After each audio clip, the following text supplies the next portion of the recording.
Our story starts with a group of explorers at the one of Pennsylvania's unexplored caves. The research team was digging in one of the chambers and they heard a strange sound, and then they were attacked by a very many strange creatures. They attempted to flee, but they appeared to be trapped.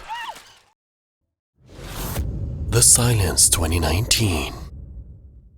30 kilometers out of the New York City is where Ali lives, a girl who doesn't hear. That made her the subject of bullying from everyone except her friend Rob, who treated her well. And her hearing loss was caused by a traffic accident where her grandparents passed away and she survived.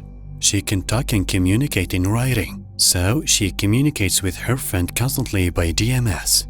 At 3 a.m., she was woken from sleep and everyone was awake and there was helicopter's noise outside. It's weird. The news says the United States is being attacked and aliens are invading the city. In one of the videos posted on social media, this warning was published. But what's the relation between noise and these creatures?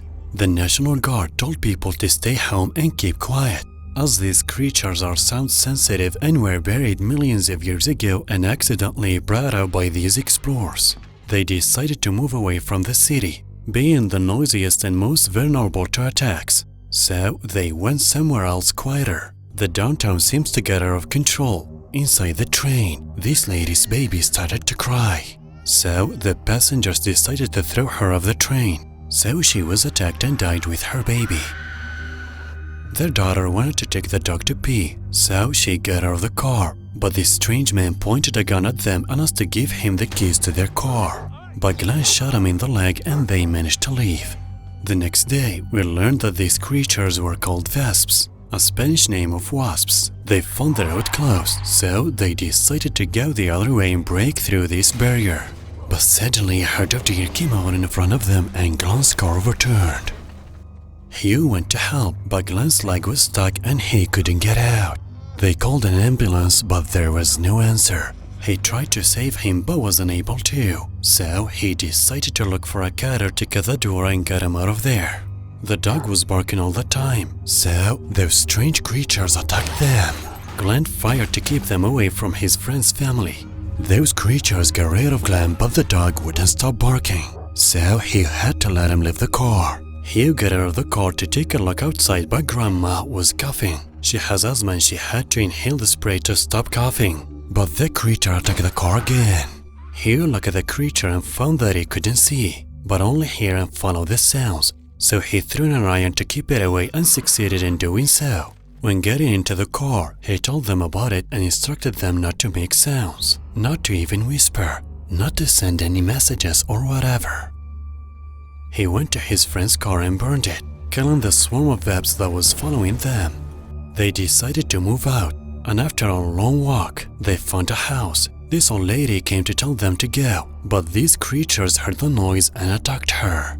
They found this pipe and decided to cross it, but they found a rattlesnake, and one of these creatures attacked it, while another one attacked the mother. So, father decided to turn on the wood chipper to keep them away and kill them.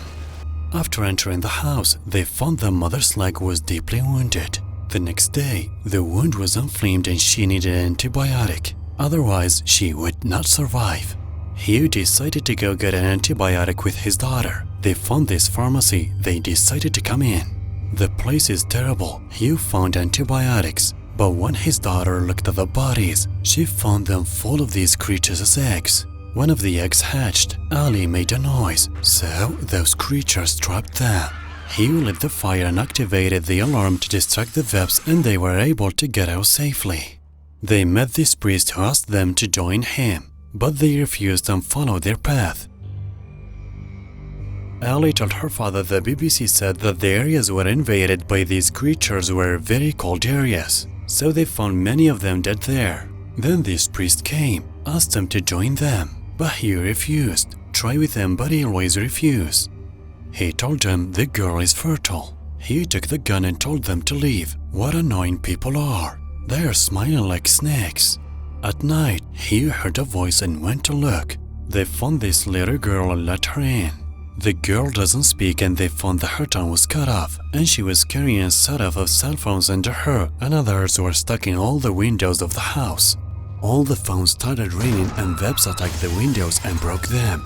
But they drowned the phones in the water so they could get rid of the sound. Thank goodness those creatures have calmed down. Suddenly the phones started raining all over the house, so they decided to go hide in the basement. But a group of men kidnapped Allie. Grandma followed them, threw herself in the middle of them and began to scream. So the webs devoured everyone and Allie survived. But that didn't stop them from taking her. The family didn't give up their daughter and they fought those strangers and finally managed to get their daughter back. The next day, Rob tells Allie that he's heading north for refuge and that they need to go north to survive. But according to Allie, are these webs going to develop new features and be able to cope with the cold? Or will humans find new ways to adapt these creatures? But most of all, they survived that disaster. See you in the next video.